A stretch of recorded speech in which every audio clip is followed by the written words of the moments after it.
बाबांच्या दर्शनासाठी मंत्री असो किंवा नसो लहानपणापासून येत असतो. कदाचित तुम्ही सुद्धा नव्हता तिकडे तेव्हापासून येतोय. त्यामुळे ठीक आहे. काही स्थानं अशी असतात की तिथे असं नेहमी असं वाटतं की आपण नतमस्तक व्हावं आणि म्हणून मी आलो. साहजिकच आहे.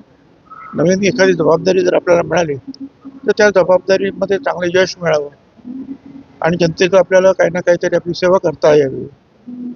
त्यासाठी सुद्धा आपण या अशा स्थानांवर साईबाबांच्या चरणावर डोकं ठेवून आशीर्वाद मागत असतो. मंत्रिपदाचं स्थानही महत्वाचं असतं, तुम्ही त्याचा उल्लेख केला आहे. सगळ्यात महत्वाचं स्थान जे आहे ते कार्यकर्त्याचं आहे, सामाजिक सेवकाचं आहे. बाकी मग काय खासदार आमदार मंत्री ते होतच असतात. साहेब आता काय आहे, मंत्रिपद मिळालं आहे, पुढचं काय विजन आहे? आता तुमच्याकडून अनेक कामं झालेली आहे, मात्र आता काही पुढचं काय एक विजन अशीच कामं करणार ना. आणि अनेक कामं जे आहेत आम्ही आमच्या मनाने करत असतो. की कुठे एअरपोर्ट पाहिजे काय, कुठे बोट क्लब पाहिजे की कुठे आणखी फिनिकोल ट्रॉली पाहिजे, कुठे काय. आणि अनेक कामं जे आहेत तुम्ही किंवा इथं जनता जे आहे कार्यकर्ते सुचवत असतात की हे केलं चांगलं असेल. त्यात सुद्धा सूचनांचं आपल्याला त्याप्रमाणे काम करावं लागतं. तर सगळी तर मंत्री झालं म्हणजे त्याला सगळीच अक्कल असते असं नाही. 10 दिवसापूर्वी तो सुद्धा सामान्य माणूसच असतो. 10-15 दिवसापूर्वी तुम्ही शिर्डीत आला होता. आलो होता. तुम्ही म्हटलं की मी कुठं मंत्री आहे, तेव्हा ऐकलं तुमचं आणि आज तुम्ही मंत्री आहे.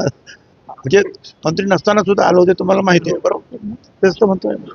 नाशिक पालकमंत्रीचा जो मुद्दा आहे का? नाही, पालकमंत्र्यांबद्दल जे आहे मी काल पण सांगितलं, वादविवाद काही वाढवण्याचं काही कारण नाही. शेवटी पालकमंत्री वगैरे करायचं काय असतं, लोकांची सेवाच करायची आहे ना, कामच करायचे ना. ते असं सुद्धा मी करू शकतो ना. तुम्ही जे काय सांगाल आणि योग्य असेल, योग्य ठिकाणी तिथे जोर लावून काम करू शकतो.